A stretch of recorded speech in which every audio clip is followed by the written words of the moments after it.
Esther chapter 8. On that same day, King Xerxes gave the property of Haman, the enemy of the Jews, to Queen Esther. Then Mordecai was brought before the king, for Esther had told the king how they were related. The king took off his signet ring, which he had taken back from Haman, and gave it to Mordecai. And Esther appointed Mordecai to be in charge of Haman's property. Then Esther went again before the king, falling down at his feet and begging him with tears to stop the evil plot devised by Haman the Agagite against the Jews. Again, the king held out the gold scepter to Esther, so she rose and stood before him. Esther said, "If it please the king, and if I found favor with him, and if he thinks it is right, and if I'm pleasing to him, let there be a decree that reverses the orders of Haman, son of Hammedatha the Agagite, who ordered that the Jews throughout all the king's provinces should be destroyed. For how can I endure to see my people and my family slaughtered and destroyed?"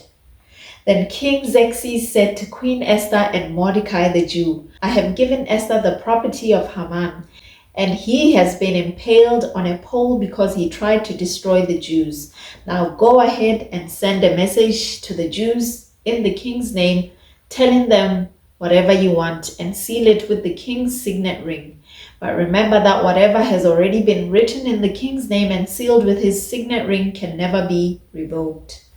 So on June 25th, the king's secretaries were summoned, and a decree was written exactly as Mordecai dictated. It was sent to the Jews and to the highest officers, the governors, and the nobles of all the 127 provinces stretching from India to Ethiopia. The decree was written in the scripts and languages of all the peoples of the empire, including that of the Jews. The decree was written in the name of King Xerxes and sealed with the king's signet ring. Mordecai sent the dispatches by swift messengers who rode fast horses, especially bred for the king's service. The king's decree gave the Jews in every city authority to unite and defend their lives. They were allowed to kill, slaughter, and annihilate anyone of any nationality or province who might attack them or their children and wives, and to take the property of their enemies. The day chosen for this event throughout all the provinces of King Xerxes was March 7th of the next year.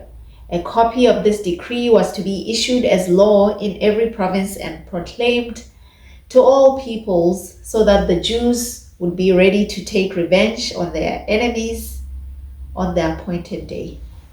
A copy of this decree was to be issued as law in every province and proclaimed to all peoples, so that the Jews would be ready to take revenge on their enemies on the appointed day. So, urged on by the king's command, the messengers rode out swiftly on fast horses bred for the king's service. The same decree was also proclaimed in the fortress of Susa. Then Mordecai left the king's presence wearing the royal robe of blue and white, the great crown of gold, and an outer cloak of fine linen and purple. And the people of Susa celebrated the new decree. The Jews were filled with joy and gladness and were honored everywhere. In every province and city, wherever the king's decree arrived, the Jews rejoiced and had a great celebration and declared a public festival and holiday. And many of the people of the land became Jews themselves, for they feared what the Jews might do to them.